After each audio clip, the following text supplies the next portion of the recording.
everyone, let me introduce myself. My name is Siska Suprihatin, NPM 244411094. And in this video, I will discuss the topic operational risk in companies. Resiko operasional merupakan salah satu resiko yang paling sering terjadi di dalam organisasi maupun perusahaan. Meskipun sering dianggap sebagai masalah kecil, risiko operasional dapat menyebabkan kerugian besar apabila tidak dikelola dengan baik.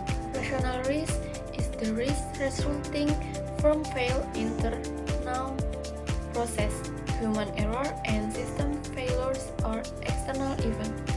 Risiko operasional adalah risiko yang timbul akibat kegagalan dalam proses internal, kesalahan manusia, kegagalan sistem atau teknologi, maupun adanya faktor eksternal yang mengganggu jalannya kegiatan organisasi atau perusahaan. Risiko operasional merupakan salah satu risiko yang paling sering dihadapi dalam aktivitas sehari-hari karena berkaitan langsung dengan proses operasional perusahaan. Ketika suatu proses tidak berjalan sebagaimana mestinya, maka produktivitas, kualitas layanan, bahkan keuntungan perusahaan dapat terganggu. Risiko operasional dapat terjadi pada semua jenis organisasi, baik perusahaan besar, usaha kecil dan menengah, lembaga pendidikan, rumah sakit, maupun instansi pemerintah. Perbedaannya hanya terletak kepada jenis dan juga tingkat risiko yang dihadapi masing-masing organisasi.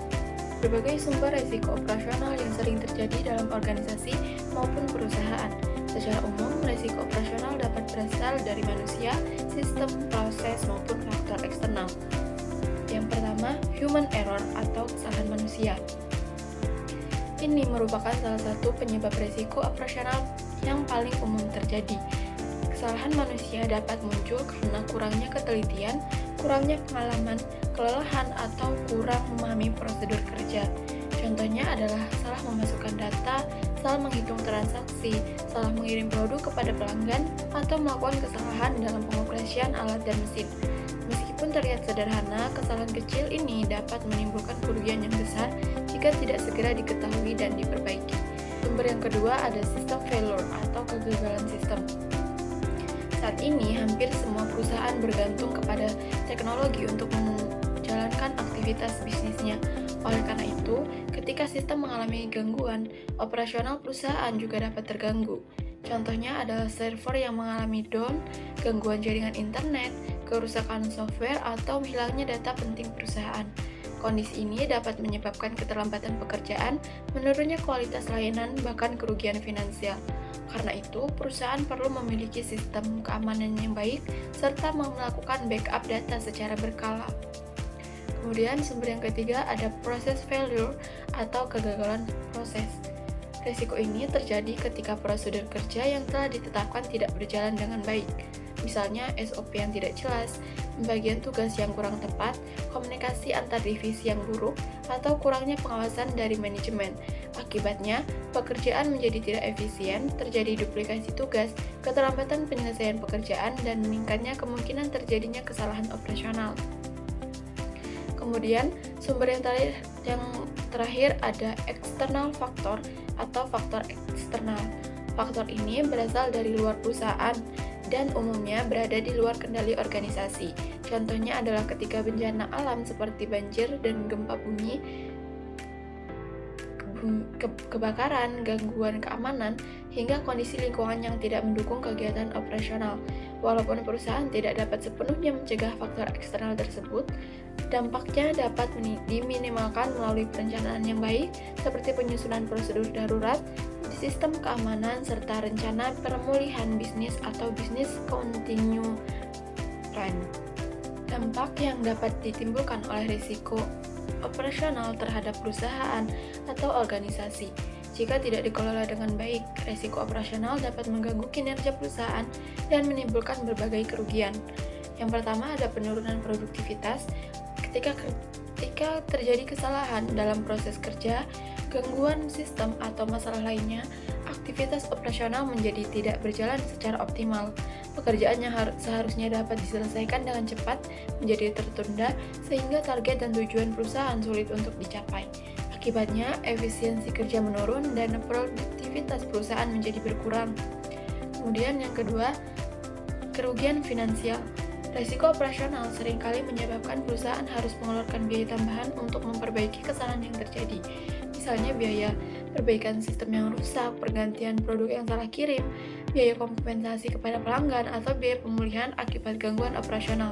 Semakin besar kesalahan yang terjadi, semakin besar pula kerugian finansial yang harus ditanggung oleh perusahaan. Yang ketiga, kehilangan pelanggan. Pelanggan mengharapkan produk dan layanan yang berkualitas serta tepat waktu. Jika terjadi gangguan operasional yang menyebabkan pelayanan menjadi lambat atau kualitas produk menurun, pelanggan dapat merasa kecewa. Dalam kondisi tersebut, mereka mungkin memilih beralih ke perusahaan lain yang dianggap lebih mampu untuk memberikan pelayanan yang lebih baik. Yang keempat, kerusakan reputasi. Reputasi ini merupakan aset penting bagi setiap perusahaan. Ketika risiko operasional terjadi secara berulang dapat menimbulkan dampak yang besar. Kepercayaan masyarakat terhadap perusahaan dapat menurun, dan reputasi yang buruk akan membuat perusahaan lebih sulit menarik pelanggan baru. Mempertahankan pelanggan lama bahkan dapat mempengaruhi hubungan dengan investor maupun mitra bisnis. Ada beberapa strategi yang dapat dilakukan perusahaan untuk mengelola dan mengurangi risiko operasional. Strategi ini bertujuan agar aktivitas perusahaan dapat berjalan lebih efektif, efisien, dan terhindar dari kerugian yang tidak diinginkan. Strategi pertama ada Standard Operating Procedure atau SOP. SOP merupakan pedoman kerja yang berisi langkah-langkah dan aturan yang harus diikuti oleh seluruh karyawan dalam menjalankan tugasnya. Dengan adanya SOP yang jelas, setiap pekerjaan dapat dilakukan secara konsisten sesuai standar yang akan ditetapkan.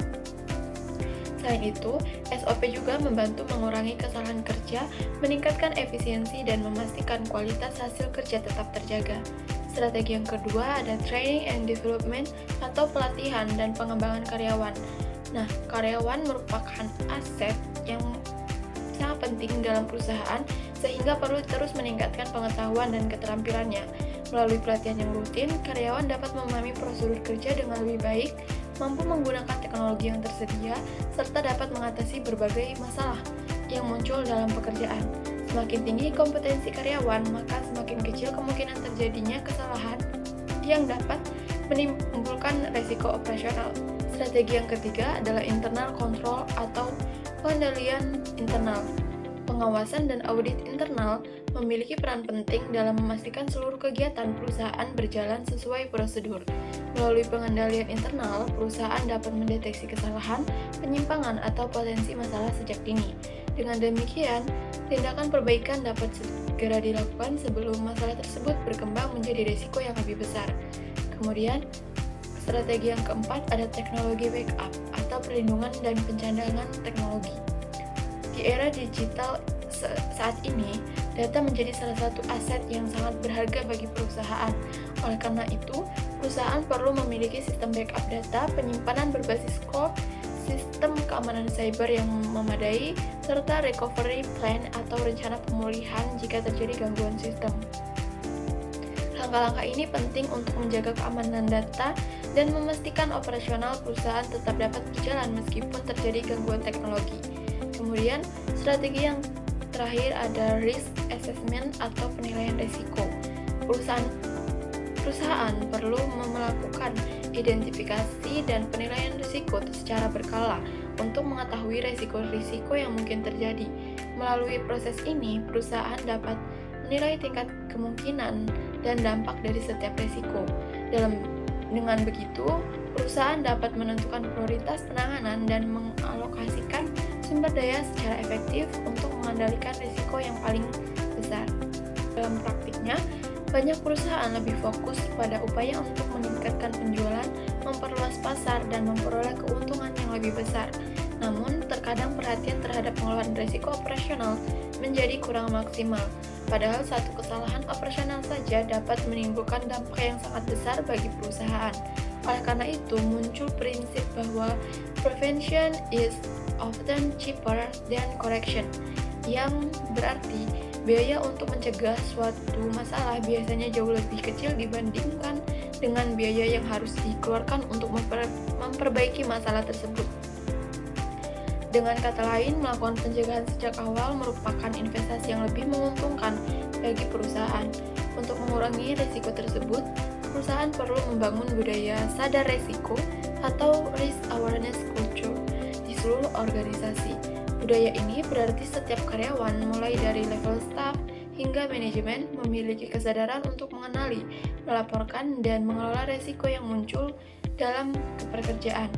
Dengan adanya budaya sadar resiko, potensi masalah dapat dideteksi lebih cepat sehingga tindakan pencegahan dapat segera dilakukan.